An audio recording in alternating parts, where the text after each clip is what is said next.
अस्सलामुअलैकुम। Welcome back to future dimensions 360। जैसा कि आप जानते हैं कि हमारे लास्ट ट्यूटोरियल में हमने बात की थी कंपोनेंट की स्टाइलिंग के बारे में। तो आज के हमारे इस ट्यूटोरियल में हम बात करेंगे कि कंट्रोल्ड कंपोनेंट्स क्या होते हैं। तो कंट्रोल्ड कंपोनेंट बेसिकली उस कंपोनेंट को कहा जाता है जिसके अंदर हमारा कोई भी JSX फॉर्म एलिमेंट एग्जिस्ट करता हो और हम उसकी वैल्यू को कंट्रोल कर रहे हो। कि जैसा कि इस एग्जांपल में मैं आपको समझाता हूँ कि हमारे पास एक इनपुट है जिसकी टाइप टेक्स्ट है, वो एग्जिस्ट कर रही है। अब इसको मैं कंट्रोल कैसे करूँगा अपनी JSX में, JSX एलिमेंट को अपनी JS कंपोनेंट में और रिएक्ट JS कंपोनेंट में। तो जैसे ही कोई भी वैल्यू चेंज होगी इसके डिफ़ॉल्ट बिहेवियर में इनपुट के ऑन चेंज जब भी होगा, वैल्यू जब चेंज होगी तो मैं एक हैंडलर के थ्रू वैल्यू को कैप्चर कर लूँगा। यानी कि एक एरो फंक्शन बना लूँगा और उसके अंदर वैल्यू कैप्चर हो जाएगी event dot target dot value. उस वैल्यू को जब मैं कैप्चर कर लूँगा तो मैं दिस डॉट सेट स्टेट को कॉल करूँगा और उस वैल्यू को मैं स्टेट के अंदर सेट कर दूँगा। जैसे ही स्टेट में वो वैल्यू अब सेट हो जाएगी, साथ ही स्टेट क्या करेगी, रेंडर मेथड को रीरन करेगी और चेंजेस को अप्लाई करते हुए आपकी इनपुट के अंदर वो वैल्यू को अपडेट कर देगी। जैसे ही इनपुट के अंदर वो वैल्यू अपडेट होगी तो ये साइकिल तब तक कंटिन्यू रहेगा जैसे जैसे आप अपने इनपुट की वैल्यू या कंपोनेंट की स्टेट को चेंज करते रहेंगे या एलिमेंट की स्टेट को चेंज करते रहेंगे। एलिमेंट की स्टेट को आप चेंज करेंगे तो वो डिफ़ॉल्ट बिहेवियर ऑन चेंज को कॉल करेगा। ऑन चेंज आपके उसको हम लोग कैप्चर कर लेंगे अपने चेंज हैंडलर में। चेंज हैंडलर से हम स्टेट को सेट कर देंगे। स्टेट अपडेट होते साथ ही रेंडर मेथड कॉल होके आपकी इनपुट की वैल्यू को चेंज कर देगा। ये साइकिल होता है कंट्रोल्ड कंपोनेंट का। तो आज के हमारे इस ट्यूटोरियल में हम फॉर्म के कुछ बेसिक तीन एलिमेंट्स को देखेंगे फॉर्म के अंदर कि उनको यूज़ करते हुए उनको कंट्रोल कैसे किया जाता है कंट्रोल्ड कंपोनेंट्स में। एक टेक्स्ट इनपुट, सेकेंडली हम देख लेंगे जी टेक्स्ट एरिया को, और थर्डली हम देख लेंगे जी सेलेक्ट मेन्यू या ड्रॉप डाउन को। मूव फॉरवर्ड करते हैं जी, अपने विजुअल कोड में क्रिएट करते हैं एक नई फाइल कॉल्ड form.js। ठीक है जी, नया क्लास कंपोनेंट क्रिएट कर लिया RCE के थ्रू और इसी क्लास कंपोनेंट को यहाँ से एक्सपोर्ट को रिमूव करते हुए फॉर्म को हमने अपने क्या किया जी, इंपोर्ट कर लिया अपने app.js में। हम लोग चले गए ब्राउज़र में, फॉर्म आ चुका है जी हमारे पास। अब हम इसको बंद कर देते हैं। यहाँ पे फॉर्म को हम HTML JSX में भी एक फॉर्म लिख लेते हैं जी। अंदर डिव लिखा जी, डिव लिखने के बाद पहला एक लेबल लिख लिया। लेबल कहेगा जी यूज नेम, नेम लिख लेते हैं जी। पहले हम नेम को भी कैप्चर कर लेंगे। इनपुट में इनपुट बना ली, इनपुट को टाइप दे दी हमने टेक्स्ट की जी, और ये हमारे पास नॉर्मल इनपुट आ चुकी है। कुछ भी लिखें, इसको हमने कैप्चर करना है और होल्ड करना है अपनी स्टेट में, और अपनी स्टेट के थ्रू इस वैल्यू को कंट्रोल करना है। तो स्टेट के थ्रू वैल्यू को कंट्रोल करने के दो स्टेप होते हैं जी। पहला स्टेप कौन सा है जी, स्टेट बना लेते हैं अपनी। स्टेट बनाने के लिए हम लोग यहाँ पे आ जाएंगे जी। तो यहाँ पे आने के बाद आर कॉन्स्ट, इसके थ्रू हमारी स्टेट बनेगी नेम, और इसको एम्प्टी वैल्यू दे देते हैं। अब ये हम स्टेट को की वैल्यू अपने कंपोनेंट, अपने JSX एलिमेंट को असाइन कर देते हैं। This dot state dot value assign होगी। अब जाते हैं जी, कुछ भी चेंज कर लेते हैं। ये जो वैल्यूज़ हम चेंज कर रहे हैं, ये वैल्यूज़ हमने क्या करनी है, कैप्चर करनी है किसमें, अपने हैंडलर के थ्रू इस स्टेट के अंदर। तो वो कैसे स्टेट के अंदर होगी कैप्चर, उसके लिए हमें यहाँ पे ऑन चेंज इवेंट को कॉल करना पड़ेगा। ये हर एक एलिमेंट का या JSX एलिमेंट के इवेंट्स जो होते हैं वो डिफ़ॉल्ट इवेंट्स कॉल हो रहे हैं जो हमारे पास नॉर्मली इनपुट में भी अवेलेबल होते हैं। ऑन की down, on mouse down, on change, on click, like that all the events. तो इनमें से हमने ऑन चेंज को कॉल कर लिया। ऑन चेंज डॉट, मैं कहता हूँ जी हैंडल नेम चेंज। जैसे ही नेम चेंज हो तो उसको हैंडल करें जी। ठीक हो गया। इसको हैंडल करने के लिए ये फंक्शन बनना चाहिए, तो ये फंक्शन हम लोग इधर बना लेते हैं जी। Equal to event, event as a parameter pass हो जाएगा इसमें, आगे एरो फंक्शन बन जाएगा। अब हमने क्या करना है जी, हमने इसको स्टेट में सेट कर देना है, जैसे कि मैंने आपको एग्जांपल में बताया है। This dot set state, set state में मैं क्या कहूँगा जी, नेम, और नेम इक्वल टू किसके है, इवेंट डॉट वैल्यू के इक्वल है जी, event dot target dot value के इक्वल है। ठीक हो गया, यह आ गया जी। अब मैं यहाँ पे जो भी एलिमेंट में नेम लिखूंगा, फॉर एग्जांपल मैं कहता हूँ जी फ्यूचर लिख लें, तो ये फ्यूचर जो मैं लिख रहा हूँ ये एक्चुअल में कंट्रोल्ड कंपोनेंट बन चुका है। ये वैल्यू को मैं स्टेट के थ्रू अब कंट्रोल कर रहा हूँ, और हर एक चेंज पे ये वैल्यू मेरे पास स्टेट में मेंटेन हो रही है। तो ये बेसिक थी जी, आपने इनपुट को कैसे करना है। अब हम इसी तरह टेक्स्ट एरिया को देख लेते हैं कैसे करना है।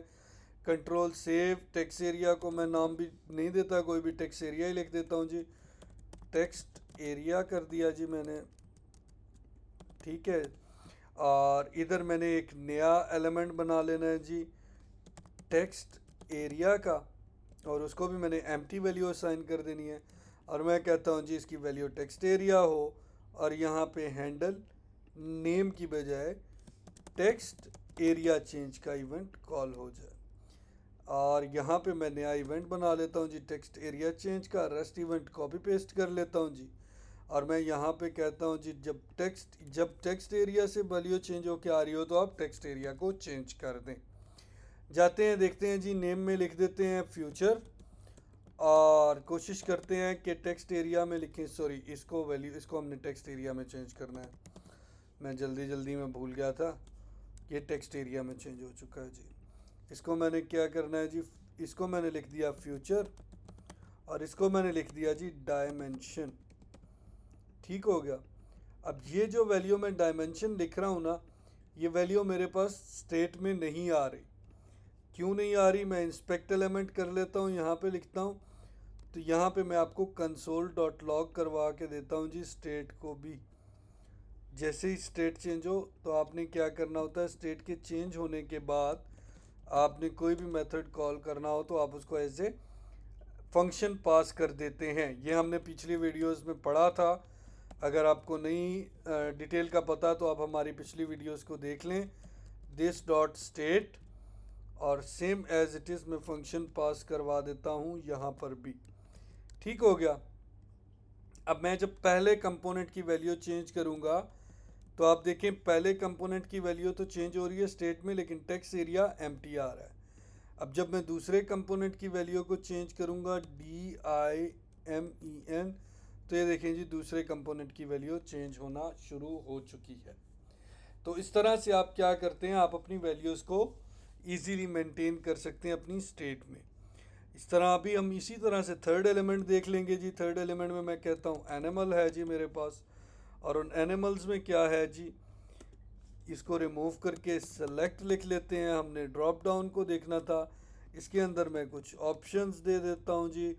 पहला ऑप्शन मेरे पास कैट है, दूसरा ऑप्शन में दे देता हूँ जी डॉग का, और तीसरा ऑप्शन में दे देता हूँ जी रैट का।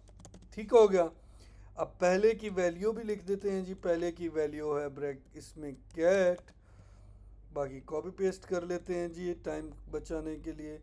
दूसरे की है जी डॉग, और तीसरे की है जी रैट। ठीक हो गया, सेव कर लिया। वैल्यू इसकी क्या होगी जी, डिफ़ॉल्ट वैल्यू असाइन करने के लिए स्टेट में हमें एक और वेरिएबल डालना पड़ेगा एनिमल के नाम से, और कहते हैं जी एनिमल की डिफ़ॉल्ट वैल्यू कैट है, और इधर हम पास कर देते हैं this dot state dot animal को, और कहते हैं जैसे ही ये ऑन चेंज हो तो ऑन चेंज के ऊपर this dot handle animal change. ठीक हो गया। हैंडल एनिमल चेंज को हम कॉपी कर लेते हैं, इधर जाके पेस्ट कर देते हैं जी। इसी वे में हम इसको कॉपी पेस्ट कर लेते हैं। तो क्या होगा जी, जैसे ही एनिमल चेंज आएगा तो आपने क्या करना है, इसको एनिमल की वैल्यू को चेंज कर देना है। जाते हैं, देखते हैं जी। अब इसको रिमूव कर लेते हैं। पहले हम फ्यूचर लिखते हैं, स्टेट में वैल्यूज़ मेंटेन हो रही हैं या नहीं। ये देखें जी स्टेट में वैल्यूज़ मेंटेन हो रही हैं। फ्यूचर डायमेंशन टेक्स्ट एरिया में लिख दिया हमने, और इसकी वैल्यू को रैट कर दिया हमने। ये देखें जी लास्ट वैल्यू रैट हो चुकी है। अब हमारा क्या काम है जी, हमने इस वैल्यू को कैप्चर करना है फॉर्म के सबमिट के इवेंट के ऊपर। तो फॉर्म सबमिट करने के लिए हमें क्या, पहले एक बटन बनाना पड़ेगा। उस बटन के अंदर टाइप जो है वो हमें रखनी पड़ेगी सबमिट की, वैल्यू भी उसको हम सबमिट दे देते हैं जी। ठीक हो गया। अब जब मैं इसके सबमिट की वैल्यू देता हूँ तो ये देखें यहाँ पे मैं FUTURE फ्यूचर लिखता हूँ। जैसे ही मैं सबमिट पे क्लिक करता हूँ तो मेरा सारा का सारा पेज रीलोड हो जाता है। तो ये एक बेसिकली डिफ़ॉल्ट फंक्शनैलिटी होती है फॉर्म्स की, जैसा कि आपको पता होगा। तो इस डिफ़ॉल्ट फंक्शनैलिटी में मैं क्या करना चाह रहा हूँ, मैं इसके सबमिट के इवेंट को कैप्चर करके वैल्यूज़ जो मेरे पास फॉर्म्स में हैं उनको कहीं पे सेव करना चाह रहा हूँ, ये सेंड करना चाह रहा हूँ। तो वो कैसे करते हैं, फॉर्म के अंदर एक ऑन सबमिट का इवेंट होता है जिसमें आप पास कर दें दिस डॉट हैंडल सबमिट को, तो आप सबमिट को क्या करते हैं, कैप्चर कर सकते हैं। अब यहाँ पे आप लिख दें जी हैंडल सबमिट, और हैंडल सबमिट को इवेंट के इक्वल कर दें और आगे एरो फंक्शन लगा दें। एरो फंक्शन में मैं एक अलर्ट दे देता हूँ जी। अलर्ट में मैं कहता हूँ जी कि सबसे पहले मैं कहता हूँ जी नेम इज़, नेम क्या है जी मेरे पास, this dot state dot name. ठीक हो गया। कॉपी पेस्ट कर लेते हैं दो बार और सेकेंडली मैं कहता हूँ जी description is this dot name dot text area, और थर्डली मैं कहता हूँ जी animal is this dot state dot animal. Save कर लिया जी। इधर आते हैं, मैं लिखता हूँ फ्यूचर और इधर मैं लिखता हूँ जी डायमेंशन, और इसको मैं चेंज कर लेता हूँ जी डॉग से, और मैं इसको हिट करता हूँ सबमिट को। ये देखें जी मेरे पास अलर्ट आ गया, name is future, description is dimension and animal is dog. जैसे ही ओके पे क्लिक करूँगा फॉर्म फिर से रीलोड हो जाएगा। मैं नहीं चाह रहा कि मेरा फॉर्म रीलोड हो या मेरा पेज रीलोड हो। तो उसकी उसकी क्या टेक्निक होती है, उसके लिए आपको बस इस अलर्ट के बाद क्या कर देना होता है, इवेंट डॉट प्रिवेंट डिफ़ॉल्ट का एक फंक्शन अवेलेबल होता है इवेंट्स में जो कि डिफ़ॉल्ट फंक्शनैलिटी को रोक देता है। आते हैं देखते हैं जी अब फॉर्म सबमिट होता है या फॉर्म सबमिट होने के बाद हमारा पेज रीलोड होता है या नहीं। इस बार रेड सेलेक्ट करके सबमिट करते हैं। सेम अलर्ट आ गई जैसे कि मैंने आपको दिखाई थी पहले। ओके पे क्लिक किया तो अब मेरा फॉर्म बिल्कुल सबमिट नहीं हुआ।